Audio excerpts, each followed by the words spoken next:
Have you ever thought that itching could have a spiritual meaning? And have you ever wondered if it could be more than just a physical annoyance? What if we told you that itching can hide a deep spiritual meaning that no one has ever told you? A message that your body, mind, and spirit are trying to communicate to you. A secret message that you would do well to listen to so that you can live at peace with yourself and with the world around you.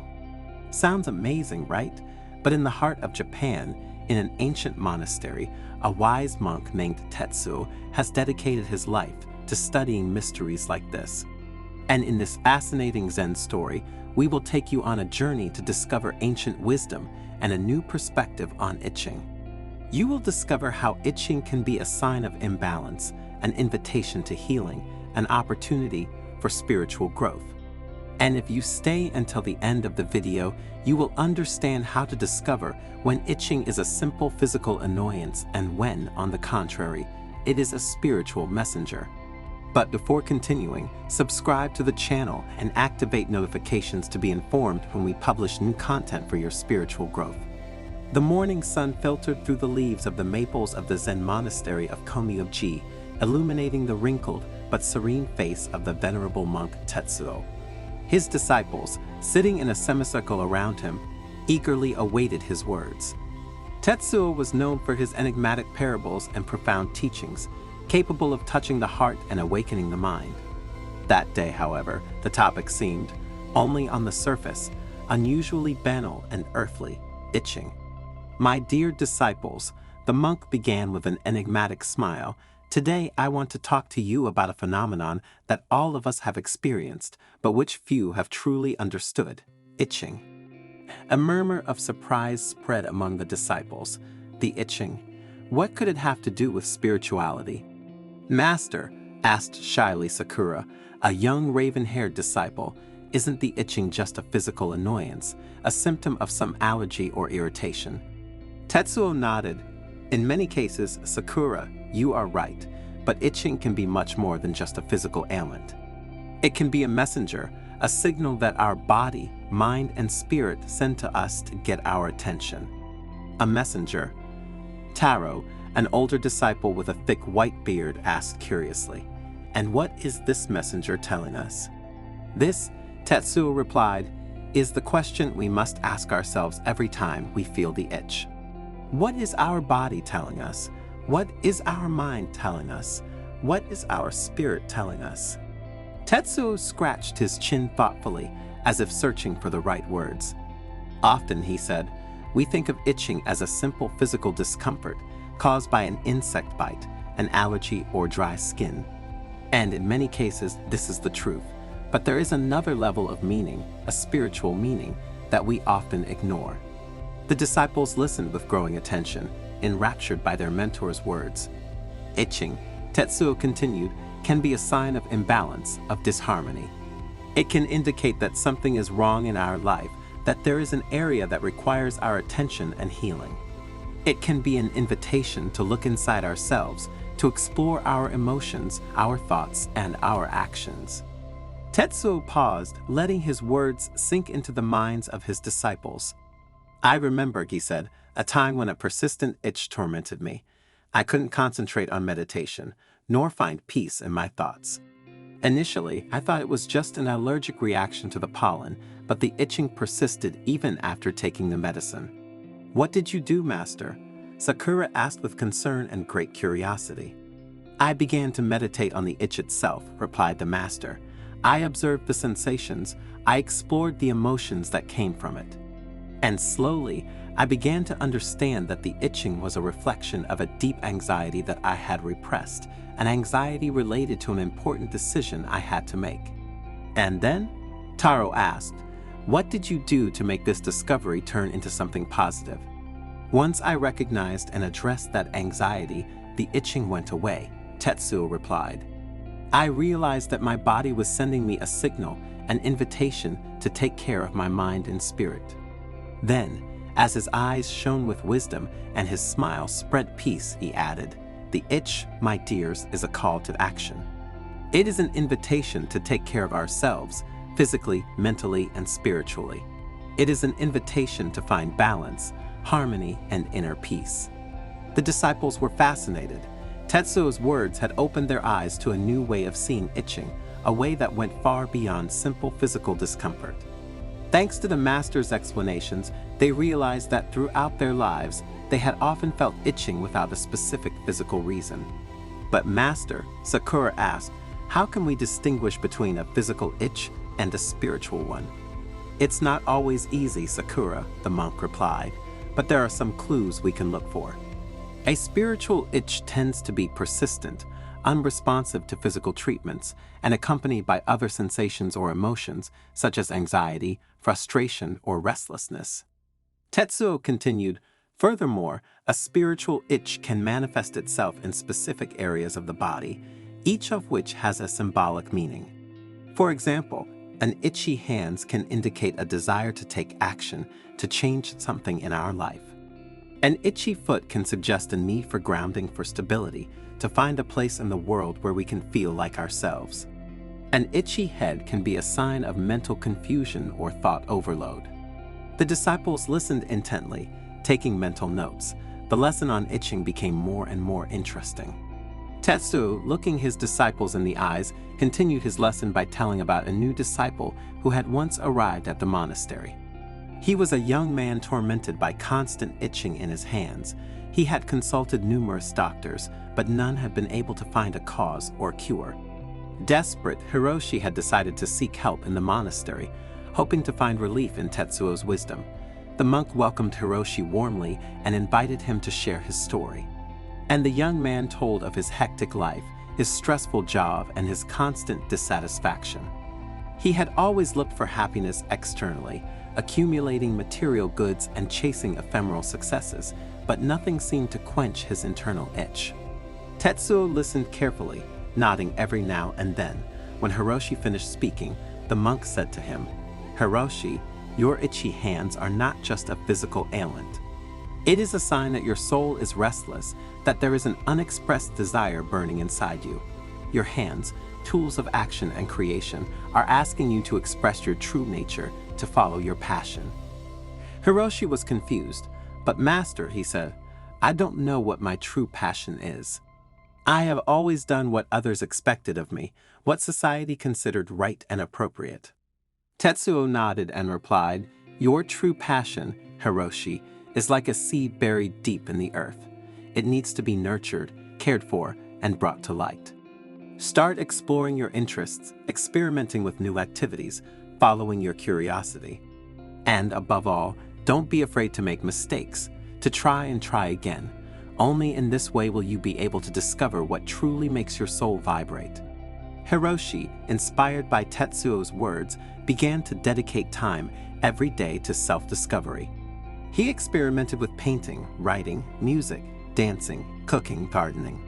Every activity opened new doors for him, showed him aspects of himself that he didn't know, and slowly the itchy hands began to subside. One day, while he was working in the monastery garden, he felt a deep and unexpected joy. His hands, immersed in the earth, seemed to dance among the plants, creating harmony and beauty. In that moment, Hiroshi understood that his true passion was nature, taking care of the earth and its creatures. And from that day on, he enthusiastically dedicated himself to gardening, transforming the monastery garden into an oasis of peace and abundance. The itchy hands had completely disappeared, replaced by a feeling of contentment and serenity. He had found his true calling, his purpose in life. The disciples reflected on the story they had just heard, understanding the profound message it contained. The itch, like life itself, was a journey, an opportunity for growth and transformation. From that day, Tetsuo's disciples began to see the itch with different eyes. It was no longer just an annoyance, but an opportunity, an invitation to explore one's inner world and find peace, balance, and healing. And so, itching, from a simple physical symptom, transformed into a powerful tool for spiritual growth, a path towards self-realization. In the following days, the disciples began to share their experiences with the itch. Sakura told how an itchy throat had pushed her to express an opinion she had long kept repressed, freeing her from an internal burden. Taro spoke of an itchy leg that had led him to embark on a pilgrimage, discovering new perspectives and renewed motivation in his spiritual practice. Every itch, every signal from the body, became an opportunity to deepen self-knowledge, to face one's fears and insecurities, to free oneself from old patterns and embrace change. And the Komyoji Monastery became a place of healing and transformation, where itching, from an annoying symptom, was transformed into a precious ally on the spiritual path. And Tetsuo, the wise monk, continued to guide his disciples with love and compassion, teaching them to listen to body language and find inner peace. Have you ever heard of the meaning of the number 888 and its spiritual importance? For many, it is an angelic number, a portal to luck and prosperity. The certain thing is that for all religions, this number has links with spirituality and with the divine that is in each of us. And it is said that if you write the number 888 on a sheet of paper and put it under your pillow, you can transform your life. By doing so, in fact, you will be able to attract prosperity, serenity, and inner peace. But how are things really? Make yourself comfortable and stay until the end of the video, because at the end of this Zen story you will find an answer to this fascinating mystery. And also, you will learn about the power of the number 888 and how to use it to attract what you want into your life. The sun sank lazily on the horizon, painting the sky with fiery shades that danced on the rocks like tongues of fire. The elderly and wise monk Kato is about to reveal something unique to his disciples. Around the crackling fire, Kaido's disciples anxiously awaited the words of the Buddhist monk. They knew that, once again, their mentor would amaze them with extraordinary revelations. Kaido, with his calm and persuasive voice, began to narrate an ancient story, one of those capable of opening the mind and leaving a profound mark in the hearts of each of them. In the mists of time began the monk. A mystical number emerged from the depths of the universe, 888. Since then, its energy permeates creation, bringing abundance, prosperity, and balance. Like a rushing river that fuels life, this number brings with it the promise of a bright future, a future full of joy and fulfillment. The monk bent down, picking up a small sheet of snow-white paper. With precise and delicate gestures, he traced the number 888 in golden ink. His calligraphy, as fluid as a mountain waterfall pouring down the valley, seemed to leave a mark in the minds of the disciples. This symbol, he explained in a soft voice, contains an ancestral force capable of attracting positivity into your life like a magnet attracts iron. Think of this number as a talisman that brings good luck, a bridge that connects heaven and earth, a portal that will lead you to a world of wonders. The disciples listened in silence, enraptured by the Master's words. Their eyes shone with curiosity and hope, like stars lighting up in the night sky. 888 is more than just a number, Kato continued, his voice vibrant with wisdom. It is a key that opens the door to the unlimited potential of the universe. And consequently, if we know how to interpret certain messages well, to the unlimited potential that lies within each of us. Like a magical portal leading to a world of wonders, this number will allow you to access an infinite reserve of energy and wisdom, an inexhaustible source of inspiration and inner strength. One of the younger disciples, eager to know more, asked, "Master Kato, how can this number open the doors of prosperity and inner peace for us?" The monk, looking at everyone with a broad smile, invited them to write the number 888 on a sheet of white paper, using golden or red ink, symbols of prosperity and luck. The sheet then had to be placed under the pillow before going to bed, like a hidden treasure waiting to be revealed. While you sleep, Kaito whispered in a firm voice, your mind will open like a flower in the sun. and the energy of 888 will flow through you, purifying your spirit and preparing you to receive new gifts from the universe. It will be like a rain of blessings falling on the thirsty earth.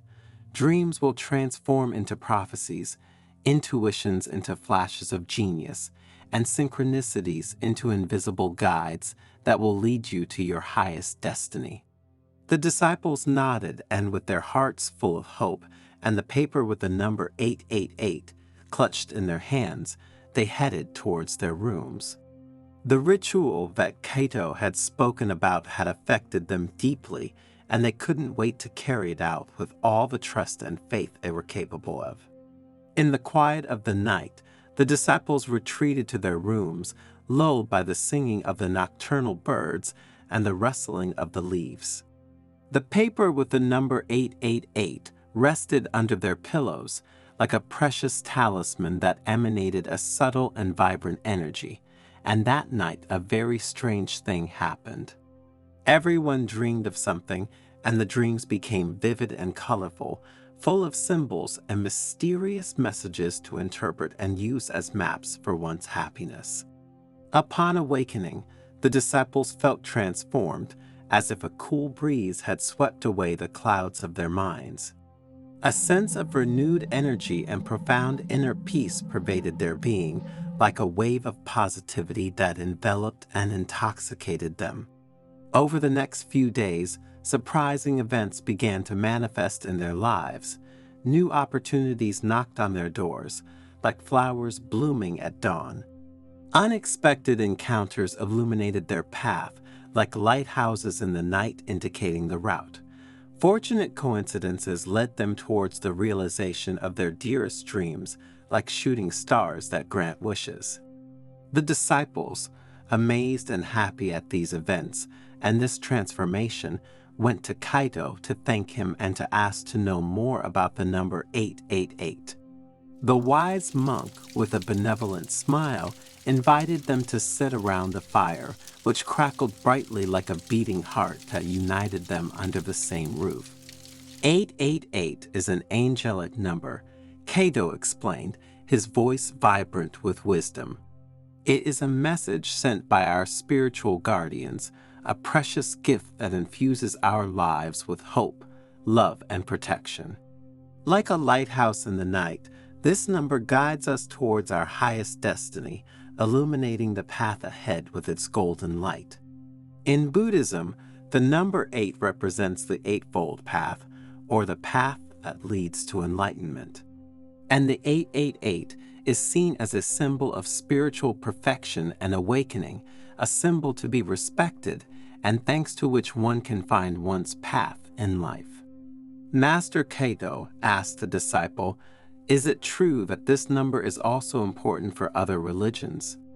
The monk, smiling, replied that in the Christian tradition, the number 888 is associated with Jesus Christ, because in Greek, the name of Jesus has this same numerical value. And for this reason, it is seen as a symbol of redemption, salvation, and eternal life. Caito told stories of angels and spiritual guides who, through this issue, had offered their help to people in difficulty. He talked about how this number was often present in prophetic dreams, sudden intuitions, and surprising synchronicities, like an invisible thread that weaves the fabric of our destiny. The 888 is a symbol of balance and harmony, continued Caito. Like a bridge that connects heaven and earth, this number helps us find the right balance between our spiritual aspirations and our material needs. It is an invitation to live a life full of meaning, in which external prosperity is accompanied by internal growth, giving us emotional balance and mental well-being. While the disciples listened with great interest, and their hearts were grateful to their mentor for the wisdom he imparted to them, the monk taught them how to meditate on the number 888. Thinking about this number, my dears, visualize how a golden light flows through your body and purifies your soul. And pay attention to the signs and synchronicities that manifest themselves in your life, recognizing them as messages from the universe that guide you towards your destiny. The disciples, with hearts full of gratitude, from that day continued to constantly practice the ritual of the number 888 and meditate on it. Their life turned into a journey of discovery and joy, where every day was a new chapter in a wonderful story. The numbers danced before their eyes like notes of celestial music that invited them to follow the rhythm of the universe.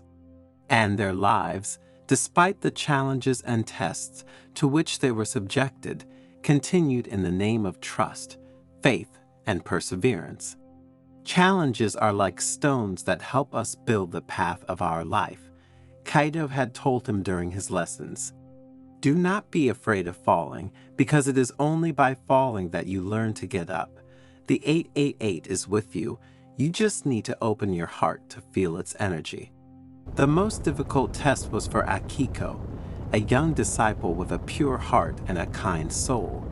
A sudden fire destroyed her house, leaving her with nothing. Akiko was disheartened and cried desperately, believing that the universe had abandoned her to her fate. Kaido took her hand and led her to the top of a hill overlooking the valley. The sun was rising, painting the sky in shades of pink and orange. Look, he said, pointing to the breathtaking view. The universe has not abandoned you. It has given you this test to make you emerge like a phoenix from the ashes. Remember that the 888 is with you.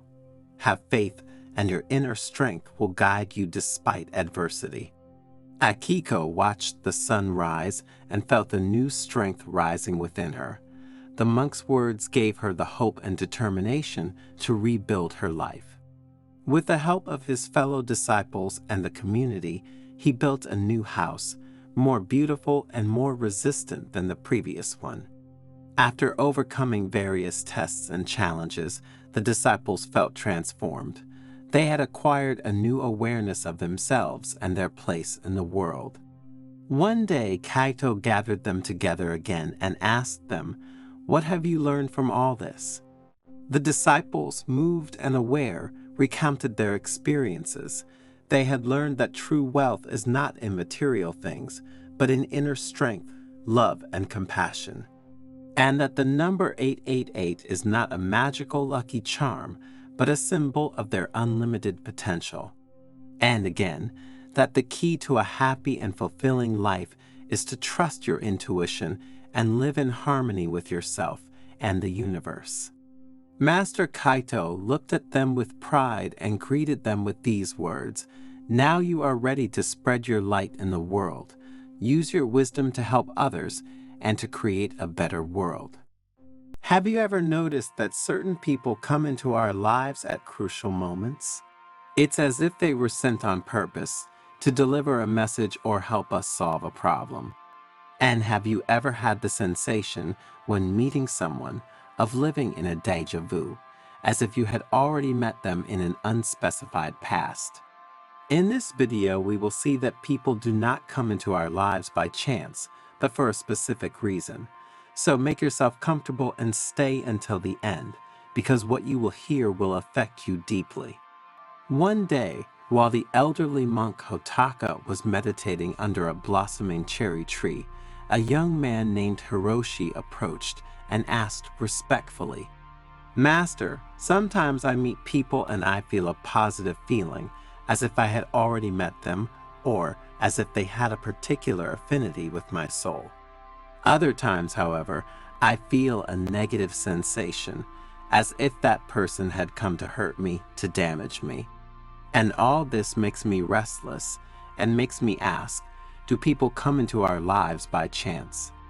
"Young friend," Hotaka said, his piercing eyes fixed on the boys, "people never enter our lives by accident, and this truth is deeper than we can imagine. In life, we meet different people, and each of them has its place and role in our story. Some come and go, others stay and accompany us through different periods of life." Hotaka slowly stood up and pointed to the blue sky above them. "Look at the birds, young friend. They do not fly by chance. They are carried by the currents of the air, just as we are carried by the invisible forces of existence. Hiroshi contemplated the birds flying across the sky, trying to grasp the depth of the wise master's words. Imagine your life as a garden, Hotaka added. Every person who crosses your path is like a seed planted by destiny. Some grow like colorful flowers that last a season, others like mighty trees that endure over the years, but each brings with it the promise of new growth. Hiroshi nodded. He reflected on the various flowers and trees he had seen blooming along the path of his life. The people who hurt us, Hotaka continued in a tone of pity, are often our best teachers. They are sharp stones on our path, and despite the pain, they teach us to grow and find our inner strength. The young monk closed his eyes, reliving the challenges that had tempered his soul over time. And then there are those who appear when we need them most, Hotaka said, pointing to a majestic tree. Just as the roots of this tree support it on stormy days, these people support us in difficult times. Hiroshi thought of a person who had been his refuge during a very delicate period, a solid anchor in the midst of a storm, a person who, after that period, left his life, even though he would have still wanted her by his side. Finally, Hotaka concluded wisely, some remain with us forever. They are like fixed stars in our sky, bright and constant. True friends, family members are soulmate. With them we share the burden of our days and the joy of our successes. The young monk smiled, feeling enveloped in gratitude for the special people he had met and had by his side. Hotaka looked up at the sky, and a subtle light danced in his eyes. Recognize and appreciate every person who crosses your path, young Hiroshi. Each is an essential part of your story, and you are a part of theirs. Life is an intricate web of destinies, and each encounter contributes to the fabric of your existence. Know, added the master, that there are fundamentally three types of individuals: those who support us on the path of our evolution, pushing us to overcome limits and reach new levels of awareness. Those who bring a breath of renewal to our inner world. When we cross paths with these individuals, we immediately perceive that the universe is weaving an intricate web. What the plans are hidden in these meetings remains shrouded in mystery, but we can be certain that something in us is destined to undergo an eternal transformation. And then there are the individuals who encourage us to continue. This particular category of travel companions may only accompany us for a brief moment, but their role is crucial. They remind us of the true nature of our path, strengthening our determination to move forward. The master's words helped the young novice who, in the following years, continued to follow the path illuminated by Hotaka's wisdom. Every encounter, be it a casual passerby or a lasting life partner, became for him a precious piece in the mosaic of his existence. Through the challenges and joys, Hiroshi learned that every person, every experience, brought with it a hidden gift, a precious teaching that contributed to his growth and spiritual fulfillment. As time passed, the novice himself became a senior monk, with wise eyes and a grateful heart. In his role as spiritual guide, he shared with the young monks the profound truth taught to him by Hotaka, that life is a constant flow of meaningful encounters, each of which contributes to the unique beauty of our existence. In conclusion, what is the moral of this story? That in life, every encounter, regardless of its duration or intensity, contributes to the richness of our existence. Life is a wonderful journey of discovery, and each person who crosses our path brings with them a unique gift. Sometimes these people die, sometimes they leave, for no apparent reason. Other times they behave badly and force you to make a decision and walk away from them. What we need to understand is that their work is done because one of our needs or desires has been satisfied. Therefore, in a world where people's paths cross and separate like branches of a tree, true wisdom lies in opening your heart at every encounter and learning from the lessons hidden in the folds of destiny. As we move towards our life goals, even difficult challenges and trials always await us, and we can feel helpless. But it is precisely in these moments that the universe sends us people who give us the courage to face these challenges and overcome the obstacles. Their support and encouragement inspires us and gives us the strength to move forward. In the dance of life, Hotaka told the young novice, every encounter is a musical note. Listen carefully to the melody that is revealed through the people who crossed your path. Find beauty in the harmony of human connections. Remember, whether it is a love or a special friendship or, even, an acquaintance who touches our path, an encounter can change us forever. Have you ever heard of the custom of putting coarse salt in the corners of the house? And do you know what exactly this ancient Buddhist practice passed down by monks and healers of enormous wisdom and experience is for? Thanks to the exciting Zen story you are about to hear, you will discover some of the greatest benefits of salt and the powerful symbolic and spiritual implications behind it. So, stay until the end and don't miss even a minute of this precious video, because the information you will receive will help you in your search for inner peace. But before continuing, subscribe to the channel and turn on notifications. This way you will be informed when we publish new content for your spiritual growth. In a quiet Buddhist monastery hidden in the Japanese mountains, the wise old monk Hiroshi told his devoted disciples stories of profound wisdom. Dear disciples, there is an ancient practice that may appear simple, but which has deep roots in Buddhist wisdom and important symbolic and spiritual implications. The monk continued, putting coarse salt in the corners of your house may seem like a trivial gesture, but you have to watch what happens when you do it. It's like sowing the seed of change and watching how it flourishes. A young monk raised an eyebrow skeptically. I used to doubt this practice, he admitted, but now I wonder what would happen if I did it. You should know that salt has been valued throughout the centuries, considered more than just a spice. It was traded like gold, and many believed it possessed magical properties. But why put salt in the corners of the house? Asked another young nun. Because salt isn't just about making food taste better, Hiroshi replied. It has a much deeper history. And so the monk embarked on a tale that unfolded through ancient cultures and civilizations, from the ancient Egypt of the pharaohs to Gandhi's India, from the regions of Normandy to Bavaria, from Judaism to Buddhism. He explained how salt had been considered a protective amulet, a symbol of unshakable life, a means of purification and harmonization. It is more than meets the eye, Hiroshi said.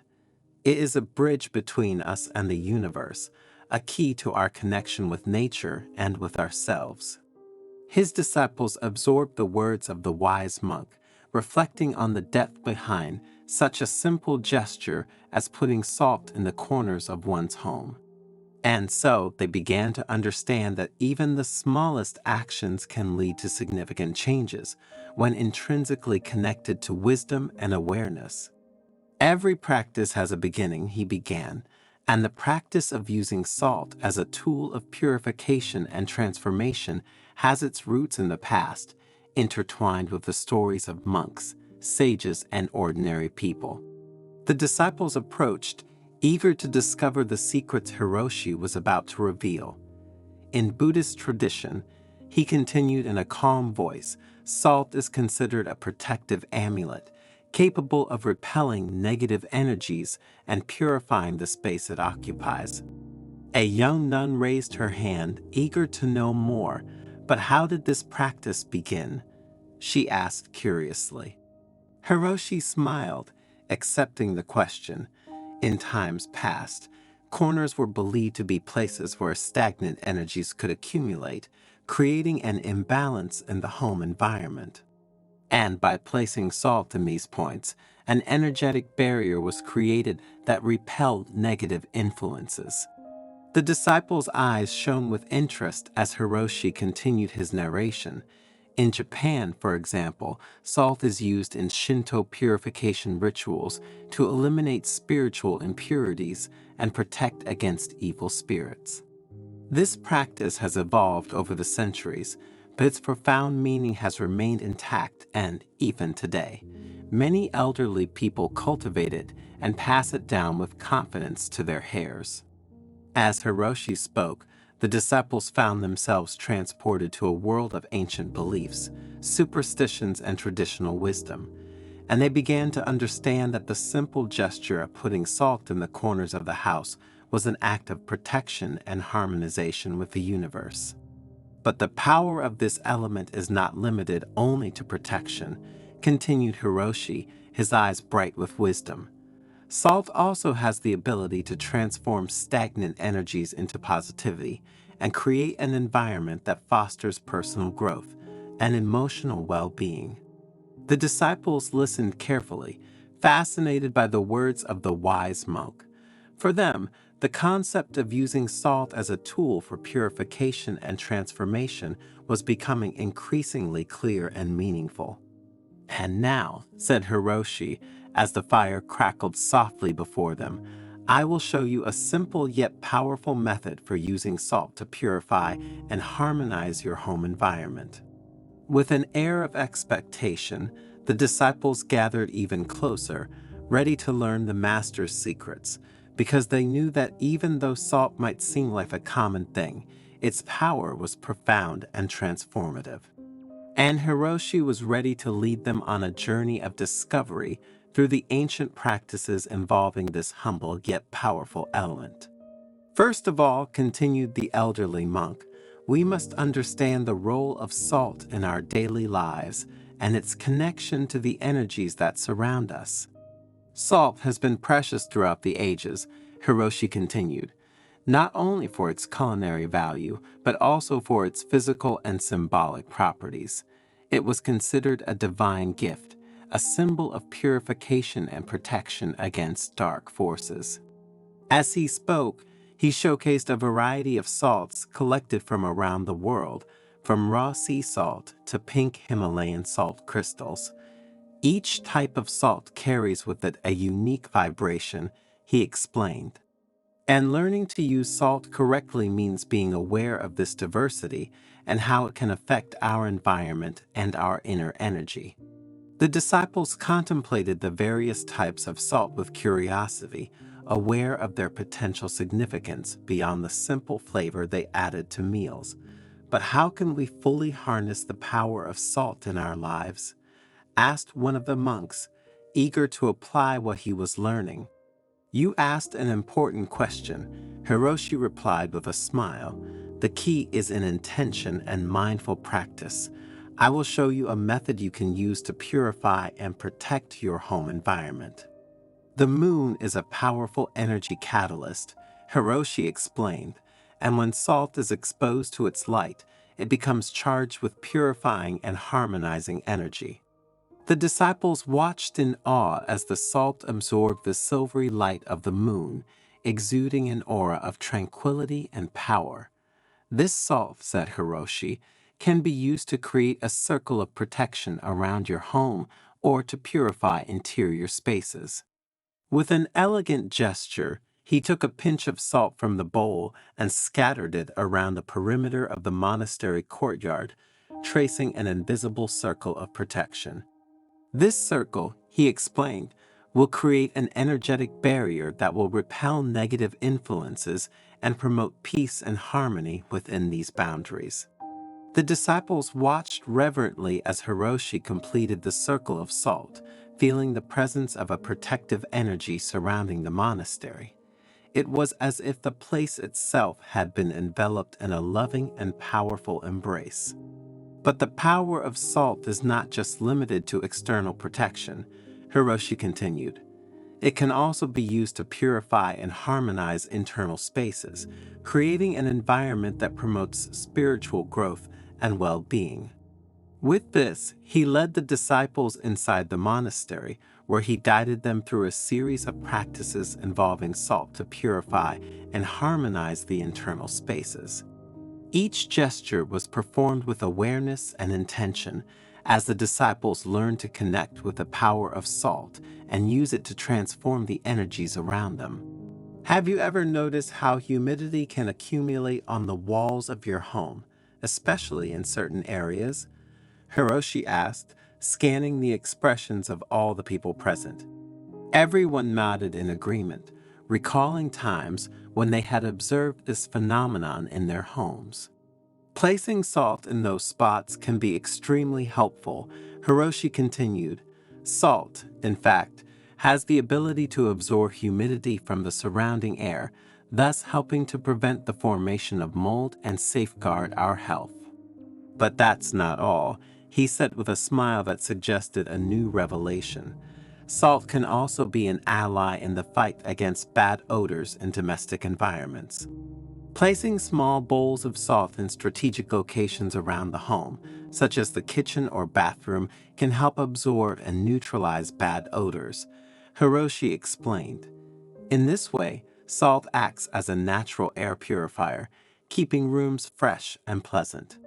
And these two important benefits of salt, my dears, although they are not directly linked to spirituality, actually have a strong connection with our spiritual path. Because, just as it absorbs humidity and bad smells, salt also absorbs energies, emotions, and evil presences.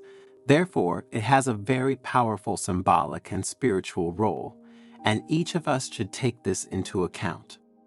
Have you ever had the problem of sleeping in one position rather than another? Some people sleep on their stomachs, some on their right side and some on their left side. Then there are those who love to do it curled up in a fetal position and those on their stomach. And again, there are those who love wearing pajamas and those who don't. There are those who love having blankets on and those, however, who want to feel free. Well, if you are among those who have never asked themselves the problem, thanks to the Zen story that follows, you will discover what happens if you sleep on your left side. So, stay until the end, because what you will hear will leave you breathless and will make you seriously reconsider the way you are used to sleeping. In a quiet Buddhist monastery located among the mountains of Japan, immersed in the serenity of the gardens, the elderly and wise monk Shinzo decided to dedicate a special evening to sharing profound truths about the way we are used to sleeping. The moon, bright and round in the night sky, seemed to bless the atmosphere of contemplation that spread among the devoted disciples gathered in the main hall. Shinzo, sitting on a tatami, began to speak in a calm voice, as if his words were a light breeze that caressed the minds of those who listened to him. Today, dear disciples, we will see why sleeping on your left side is the best thing you can do for your physical health and emotional well-being, the monk began. We will explore together the profound connections between the practice of left-sided sleep, the benefits for our body and spiritual awakening. Finally, you will understand why Buddhist monks have been sleeping on their left side for centuries. While the disciples were increasingly fascinated and intrigued by the topic, Shinzo continued his speech. In the ancient Eastern tradition, the connection between the body, the mind, and the spirit was an essential part of the path to wisdom and balance. And sleeping on the left side has always been of great importance. This choice is not random, but reflects a profound understanding of the physiological and spiritual principles that guide the practice of sleep. The first advantage of sleeping on the left side, said the monk, is to achieve optimal lymphatic drainage. Lymph flows through our body, and it is important that it does so like a quiet river that flows gracefully through the earth. You should know that the left side of our body is the guardian of this vital flow, because it carries with it a load of proteins, glucose, and other substances. Sleeping on this side is like offering a clear path to the river, allowing our body to rid itself of toxins, a bit like a river carries the dry leaves of drifting trees. With a benevolent look, Shinzo turned to his disciples, masterfully narrating the second gift. The stomach and the pancreas are a bit like the deities of our internal temple, said Shinzo. When we lie on our left side, we create a sacred space for the dance of these two organs, which cause gastric juices to move with the grace of dancers in a theatrical performance. You see, sleeping like this isn't just a physical act, it's an invitation to an internal celebration, a silent celebration of enzymes preparing our body for a new day. The monk, happy to see the disciples so interested in his words, continued talking about the third gift deriving from sleeping on the left side, purification, a true nocturnal ritual. Resting on your left side, he said, facilitates the flow of digestive waste, like a stream flowing through fertile soil. The intestine becomes the garden where nutrients are deposited, and in the morning, our body prepares for an elimination ceremony, a daily rebirth. Under the soft light that filled the room, Shinzo elaborated on another benefit of sleeping on the left side, talking about the love of the heart. Our heart is the ruler of our body, he said with a smile. By sleeping on the left side, we offer the heart a perfect backdrop for its work. The aorta, its messenger, starts in a majestic arch towards the left side, like a traveler crossing a bridge, making the journey easier and the blood flow more harmonious. The monk stood up slightly as if dancing along with his tales and continued with the fifth gift. And now, let's talk about the spleen, the devoted handmaiden. This hidden organ, guardian of our life force, finds peace when we lie on our left side. Bodily fluids become messengers of this peace, making their way to the spleen like pilgrims arriving at a secret sanctuary, nourishing and invigorating. And how have you slept until today? Write it in the comments and let's discuss the topic. In the meantime, if you're enjoying the video, leave a like and share it. You will help us produce new content every day for your spiritual growth. With a deep gaze, Shinzo introduced the sixth gift with a touch of poetry. Like nature following the course of the river, sleeping on the left side is an act of connection with gravity, the silent master who guides our journey night. The force of gravity becomes the guardian of the pathways of our lymphatic drainage, a silent companion that accompanies our body through its purification ritual. In resting on the left side, the master continued, we also find balance between body and mind. Sleeping on the left side is not just an act of comfort for the internal organs and for our body in general. Ancient Oriental wisdom teaches us that this way of resting enriches our health and our connection with the internal and external world. It is a true hymn to life, which reveals itself in the dreams and quiet of the left side. Sleeping in this way then is not just a rest for the body, but an opportunity for inner awakening and spiritual awakening. While the world lies in deep sleep, we, as practitioners of left-sided conscious sleep, we immerse ourselves in the depths of being. It is a sacred moment in which the mind frees itself from the chains of everyday thought, opening subtle doors to universal awareness.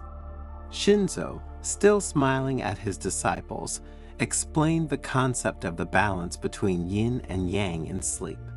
The left side, in its more yin nature, envelops us like an embrace of the night. The quiet that arises from this practice is a gift, an offering to our inner essence. Through concrete examples, Shinzo told of nights in which the monks, immersed in the practice of conscious sleep on the left side, felt the energy flow like a calm river crossing their being. The vital energies, in harmony with nature, dance while the body rests, creating a harmony that resonates in the entire monastery. The benefits of this practice, therefore, go far beyond the physical aspect, involving the spiritual one. Delving deeper into the analysis of the physical benefits, Shinzo told of elderly monks who, by embracing this practice, had experienced greater flexibility and strength in their meditation practice. Sleeping on the left side thus becomes a perfect complement to the search for enlightenment, preparing the ground for the mind and body. The monk, between one story and another, underlined the importance of bringing this awareness into everyday life, making it a healthy habit to never give up. It is not only in the quiet of the monastery that we can cultivate this practice, he underlined. Let us bring it with us into our homes, honoring our body as a temple in which the sacredness of the night resides. Shinzo, focusing on the sounds of the cicadas and the river that could be heard around the monastery, added, "Nature itself teaches us the importance of aligning our sleep with the flow of the world. The left side, like a leaf cradled by the wind, connects us to this eternal dance." As his disciples listened with great interest, Shinzo shared other important benefits of sleeping on the left side. Sleeping on this side, he said, facilitates breathing, creating a harmonious synergy between the flow of air and the beating of the heart. When you lie on your left side, your trachea and esophagus take on a more natural and straight position relative to your spine. This alignment facilitates the passage of air through the trachea and towards the lungs, facilitating freer breathing. Additionally, the diaphragm, the main muscle involved in breathing, is located under the lungs. Sleeping on your left side allows your diaphragm to move more freely, promoting deep, smooth breathing. And the location of the heart on the left side of the chest is another key element. Sleeping on this side, in fact, reduces pressure on the heart and allows better blood circulation. Sleeping on your left side can help prevent acid reflux as well. With this position, the stomach sits lower than the esophagus, reducing the risk of gastric juices backing up into the esophagus.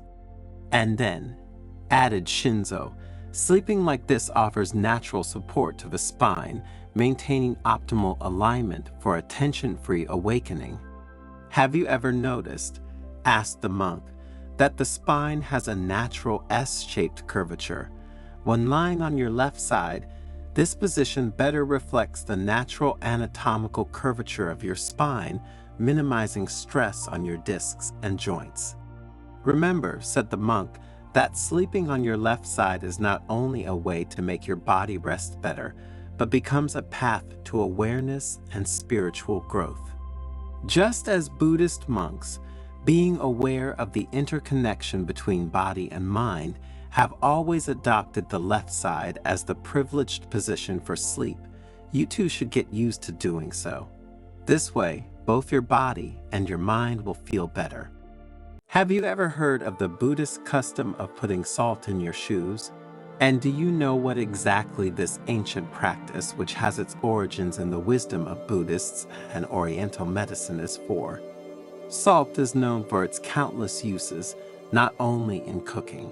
You've probably already tried several thanks to suggestions from elders.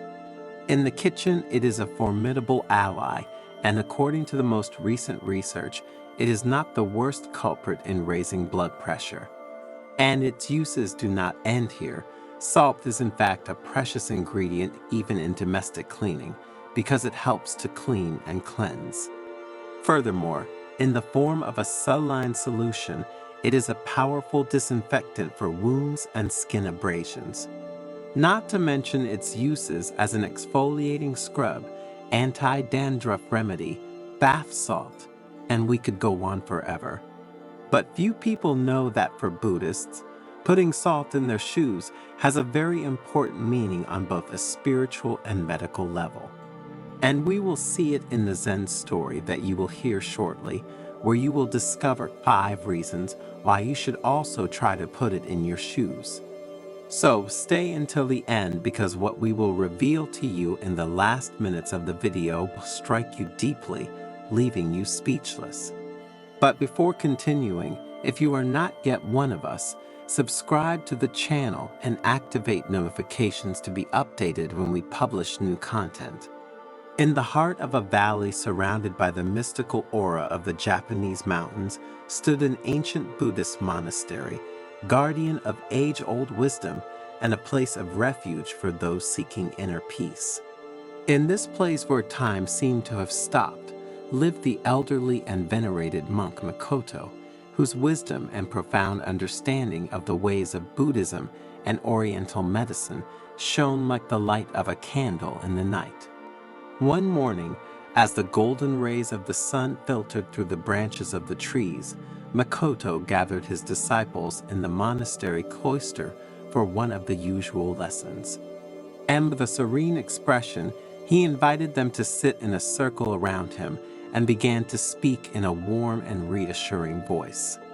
Every step we take on the path of life is a sacred journey, the monk began, a path that leads us to knowledge of ourselves and the universe that surrounds us. And just as when, to face a long and tiring journey, it is necessary to prepare adequately, so also in our earthly existence, we must be ready to face the challenges that await us. The disciples listened, enraptured by their master's words, and when Makoto mentioned the ancient custom of putting salt in shoes, their minds opened to the wonder of a tradition as ancient as it was mysterious. This practice, Makoto continued, has roots that go back to the remotest past, when our ancestors walked through wild and impervious lands. In those distant times, salt was not just a condiment to enrich foods, but a precious commodity, a symbol of purity and protection. The senior monk took a moment's pause, letting the words settle like delicate sand in the minds of his disciples, and then continued. I will now explain to you the 5 main reasons why the practice of putting salt in your shoes is so significant and important for our spiritual path and for our health in general. First, Makoto said, salt has the power to absorb moisture, just as the Buddha absorbed the suffering of the world. When we put salt in our shoes, it helps us keep our steps light and agile. In Buddhist practice, humility is often associated with the heaviness of worries and suffering that we carry with us along the path of life. Just as the weight of water filling our shoes in the rain slows and weighs down our pace, so the worries and tensions of the mind can hinder our progress towards inner peace and enlightenment.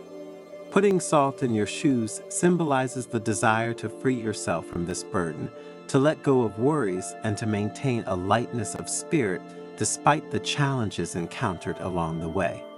Salt acts as an absorbent of these worries, allowing our steps to remain light and agile as we proceed in our search for inner peace and wisdom. To enhance the meaning of this aspect, Makoto told them the story of an old fisherman who, during a storm, had saved his boat from breaking thanks to a bag of salt that he had thrown on the deck to absorb the water. The second reason to put salt in your shoes, Makoto continued, is that salt has purifying properties. By assimilating impurities, salt purifies our path, freeing it from harmful influences and spiritual obstacles. Putting salt in our shoes, therefore, is a way to protect our mind and spirit from the deceptions and temptations of the outside world. To better explain this idea, the monk shared with his disciples the story of a traveler who, during his journey, had encountered a river infested with evil spirits. Thanks to the salt in his shoes, he was able to cross the river unscathed, protecting his mind and spirit from negative influences. The third reason, Makoto continued, is that salt helps us maintain balance. Just as the mountains that surround us are symbols of stability and strength, putting salt in our shoes also helps us to root ourselves in the earth and to remain steadfast in the face of the storms of life. The mountains surrounding the monastery represent the image of stability and strength, said the monk. Just as these towering rock formations remain steadfast even in the face of the most violent storms, so we too must learn to maintain our inner stability as we face life's challenges. And putting salt in your shoes symbolizes this balance. The salt, in fact, acts as an anchor for our steps, stabilizing them and preventing unwanted falls along our path. When we walk with salted shoes, we feel more solid and rooted to the ground, as if we have a deep connection with the earth itself. This balance not only affects the body, but also the mind and spirit. Therefore, following this practice is an invitation to find the right balance between the different dimensions of our existence. Between work and rest, between action and contemplation, between joy and sadness, between good and evil. When we manage to maintain this balance, we can face life's challenges with serenity and determination without being shocked by the ups and downs we encounter along the spiritual path. To make the concept clearer, Makoto told them the story of a young monk who, during a meditation on the banks of a stormy mountain stream, had found perfect balance thanks to the salt he brought with him. As the disciples became more and more involved with the stories of their spiritual guide, Makoto continued with the fourth reason. Salt also has healing properties, he said. In Oriental medicine, in fact, salt is considered a natural remedy to relieve pain and tension. Putting salt in your shoes can soothe not only the physical discomforts, but also the mental ones that we encounter along our spiritual path. To demonstrate this idea, the monk shared with his disciples the story of a farmer who, suffering from an open wound on his foot, had found relief by immersing his foot in a saline solution. Continuing with the fifth reason, Makoto talked about how putting salt in your shoes was a gesture of gratitude. Salt is a precious gift from the earth, and using it mindfully reminds us to be grateful for all that life offers us, both the joys and the challenges, said the master. The disciples listened to Makoto's words with deep reverence, grasping the wisdom behind that seemingly simple gesture, but the monk wasn't finished yet. Looking his disciples straight in the eyes, he added, "My dears, there is a reason linked to this practice that I wanted to leave until last due to its importance. Putting salt in your shoes is a rite of passage that connects us to past generations and all the people who have walked this earth before us. Every grain of salt represents their stories, their challenges, and their victories. When we put it in our shoes, we join an eternal bond of wisdom and resilience that crosses time and space, transmitting their spirit and strength in our footsteps." Faced with this revelation, the disciples were speechless, contemplating the depth of this apparently simple gesture. They understood that, for Makoto, salt in shoes was not just an ancient practice or a symbol of protection and purification, but a connection to humanity itself and all the lives that have passed before them. Do you often wake up between 3 and 5 in the morning? And have you ever felt a feeling of uneasiness or curiosity when this happens? In this video, thanks to a Zen story, we will see what it means to wake up recurrently at these times. Together, we will explore the mysteries behind these moments and discover how they can offer an opportunity for personal and spiritual growth. So stay until the end, because you will discover that these nocturnal awakenings can reveal much more than you think.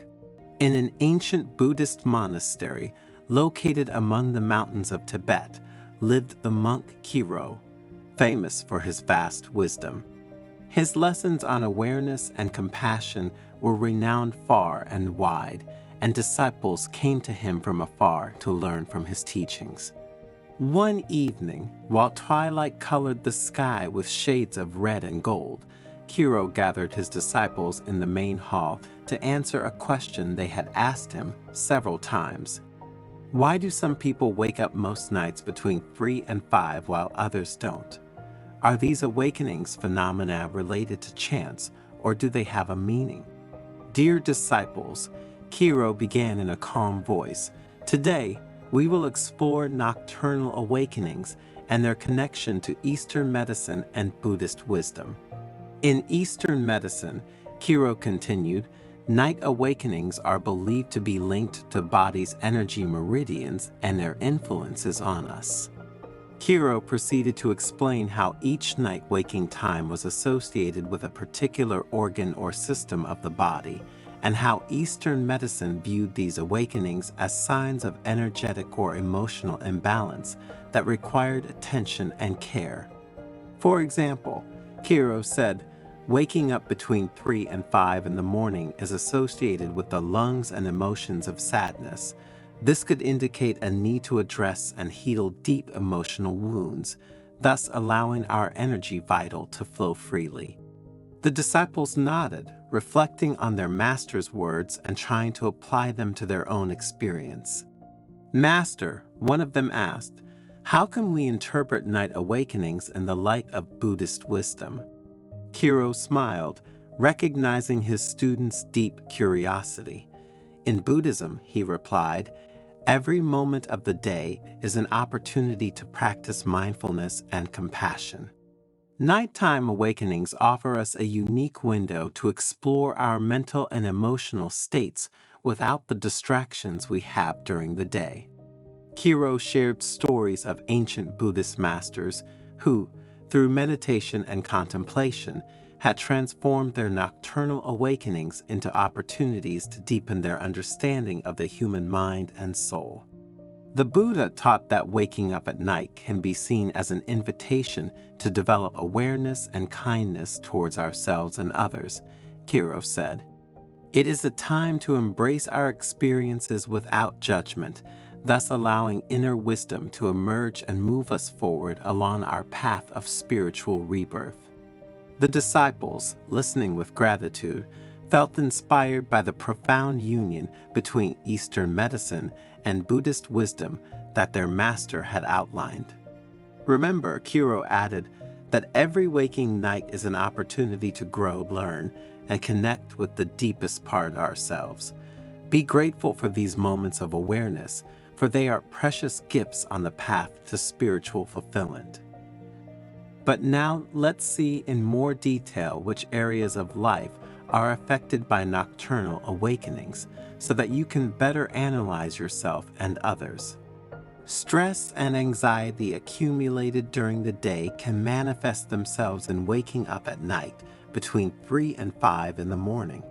This is because during these hours, the human body is naturally predisposed to release peaks of cortisol, the stress hormone. If these levels are already high due to daily worries, you are likely to experience nocturnal awakenings, and in these cases, practices like meditation, deep breathing, and muscle relaxation can help reduce stress and promote deeper sleep.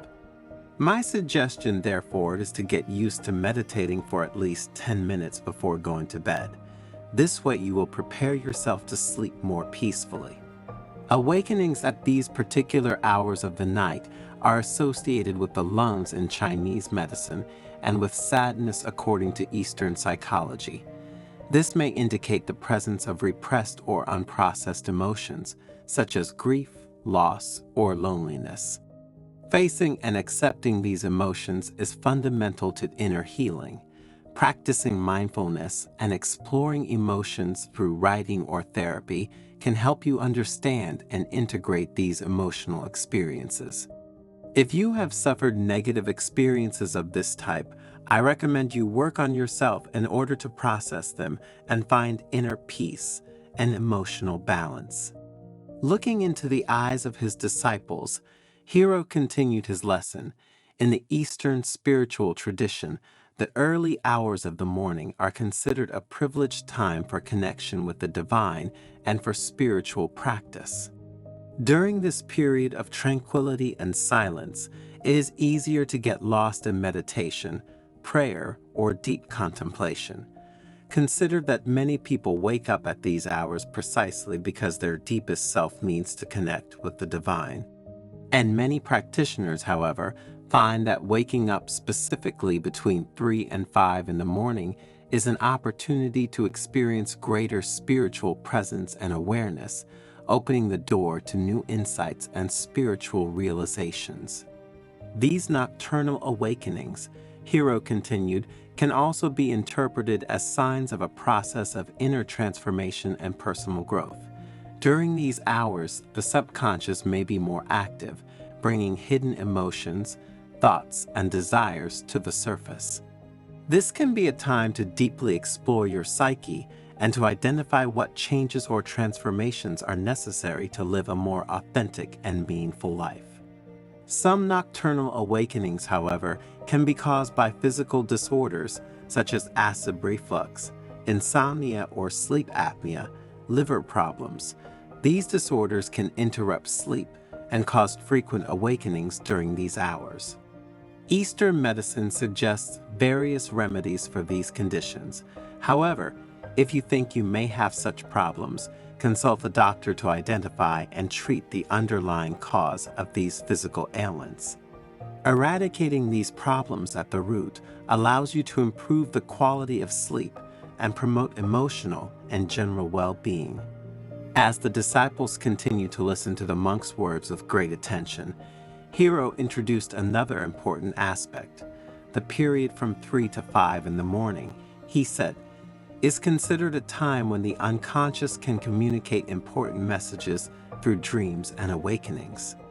This theory is suggested by both the ancient Zen wisdom and the analytical psychology of Carl Gustav Jung. These messages can be symbolic or intuitive and can provide valuable insights into our inner lives, relationships, or challenges we are facing. Keeping a dream diary or practicing meditation before sleep can help capture and interpret these unconscious messages.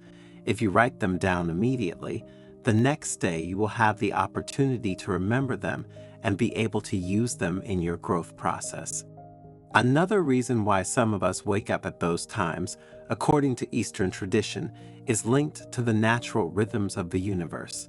The early hours of the morning, in fact, are considered a time when vital energy is concentrated and flows more freely. Waking during this time may indicate an alignment with these natural cycles or a need to adapt to them to promote health and well-being. Practices such as yoga, tai chi, or meditation can help harmonize the body, mind, and spirit with the rhythms of nature. So, my dears, consider practicing them. A disciple asked, "Master Hero, should we ultimately be worried if we often wake up at these times?"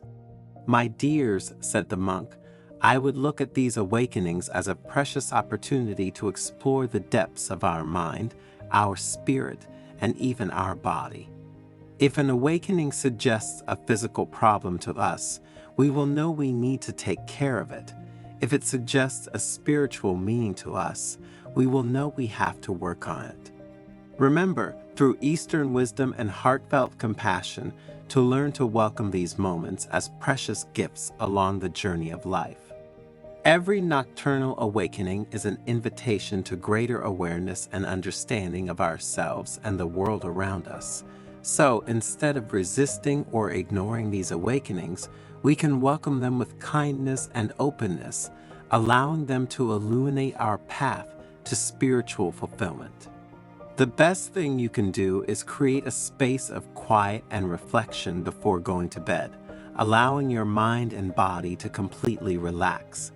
Practices like meditation, deep breathing, or reading inspirational texts can prepare you for a more restful, deep sleep.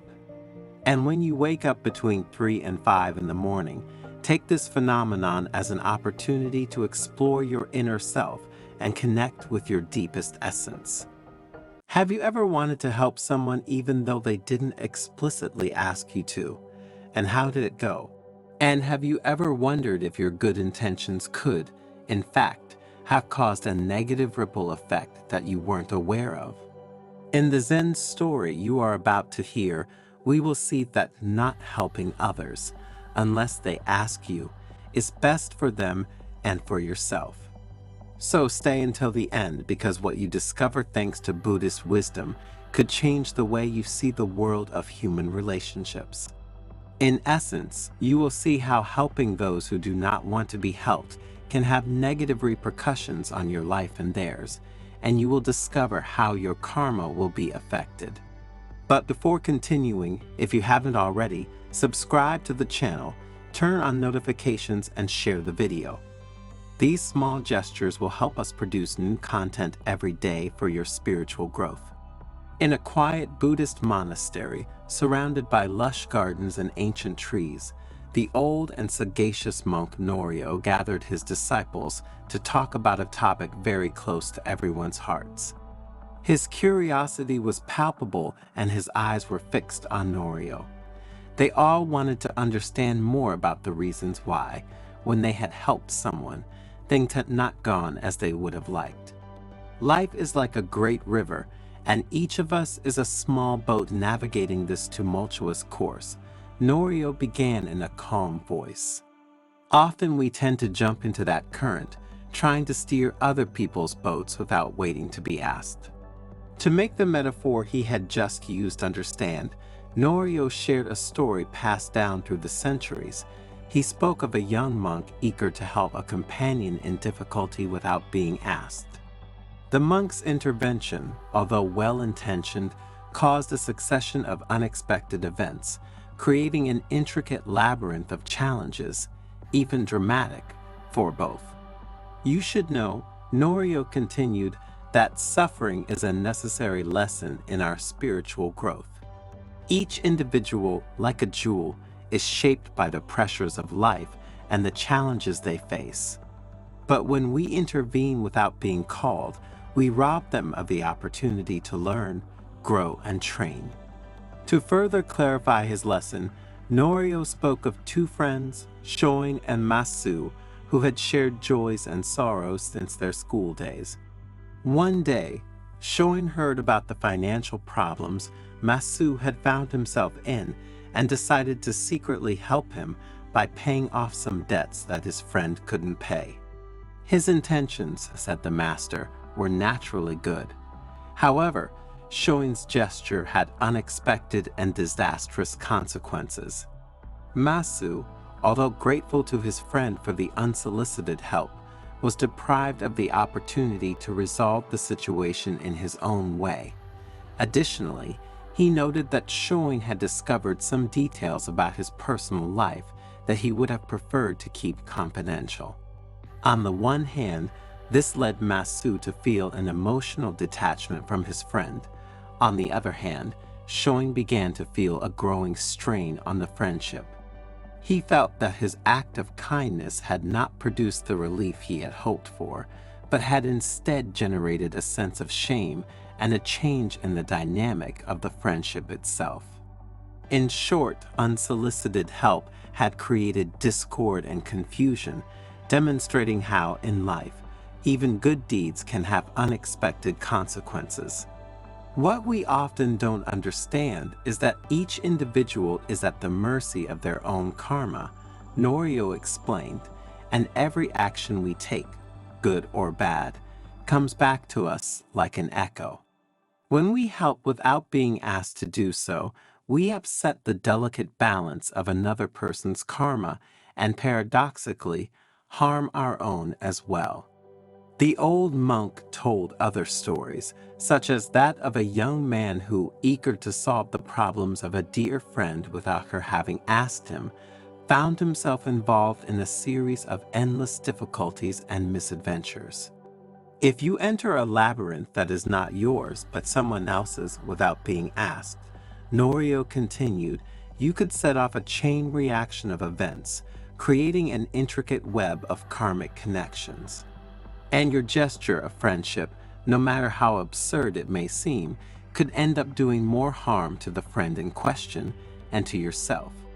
Imagine wanting to cure someone without asking them if they are willing to give up the things that made them sick. Norio said, suffering is often caused by past actions, and our intervention could alter the natural course of learning that the individual should ultimately experience. Norio then went on to talk about Buddha's teachings, highlighting how even he himself had resisted the temptation to intervene without request.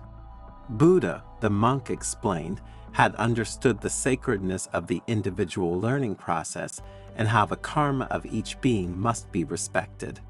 Suffering is a very severe but precious teacher, Norio continued, using other everyday examples to better illustrate the concept.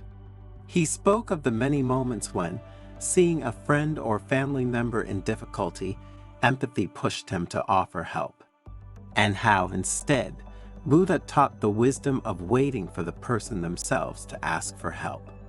Suffering is almost always the result of past actions, and karma is the supreme law that governs the universe, Norio said.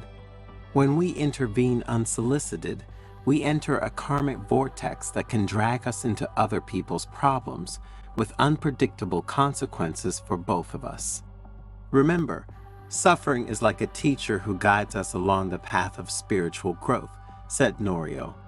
To interfere with this process is to deprive others of the wisdom that only suffering itself can teach. Norio told other stories about daily life at the monastery, showing how the monks applied these teachings in daily practice. Dozens of monks I have trained, he added, became wiser and more self-confident men precisely because I avoided intervening directly in their problems. By resisting the temptation to intervene to solve certain problems, I allowed them to face their own challenges and learn the lessons that karma had in store for them. Every action we take is like throwing a stone into a pond, Norio said, using a metaphor to clarify the concept. The ripples spread and return to us.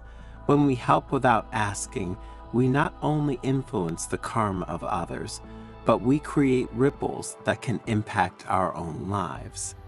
In conclusion, what do we understand from this story, and how can you help us? The moral we can draw from this story is a reminder of the wisdom of discerning when to reach out and when to wait. Karma, like an unbroken river, carries our actions with it, and the way we offer our help can alter the very structure of destiny. Before reaching out to help someone, we must reflect on what they really need, Norio admonished. Not everyone seeks advice. Sometimes they just need a listening ear and an understanding heart. Therefore, let us always remember to respect the sacredness of the individual path of each human being. Help should never be an impulsive act, but rather a conscious gesture, respectful of free will, and the path of personal and spiritual growth of others and ourselves. Life is an intricate web of lessons and opportunities for growth. When we offer our help without being called, we can deprive others of the precious opportunity to learn about themselves. Wisdom lies in recognizing that sometimes the best lesson is the one learned through one's own effort and experience. Therefore, let our help be a beacon of light, offered when requested with awareness and respect, rather than a chain of unexpected events.